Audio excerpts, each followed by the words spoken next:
আচ্ছা কোনছে আল্লাহ বড় না মানুষ বড়? ধরো গাদা, তুই কার হাতে কার জোড়া দেশ? কুড়াই আল্লাহ আর কুড়াই মানুষ।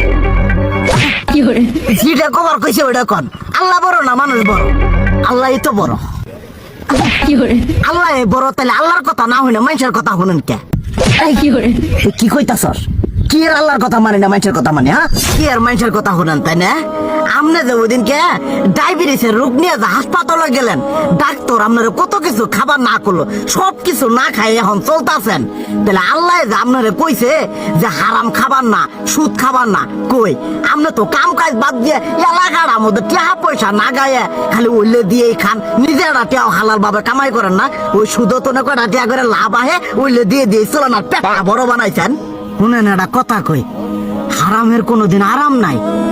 হালাল পথে রুজি রোজগার করেন, প্রয়োজনে এড়া বেলা কম খায়েন, তাও শরীর পিণ্ডও ভালো থাকবো, কোনো রোগ বেদও হবো না, আরামও পাবেন, আল্লাহও খুশি থাকবো। তুই আমার এইভাবে বুঝাবি আগে কইলি না কে? আসলে এই বিষয়টা তো আমি কখনো মাথায় এইভাবে নিইনি যে আমাদের কখনো ডাক্তার নিষেধ করলে ঠিকই আমরা নিষেধ মানি, কিন্তু উপর আল্লাহ যে কত কিছু নিষেধ করে দিয়ে সেটা মানি না।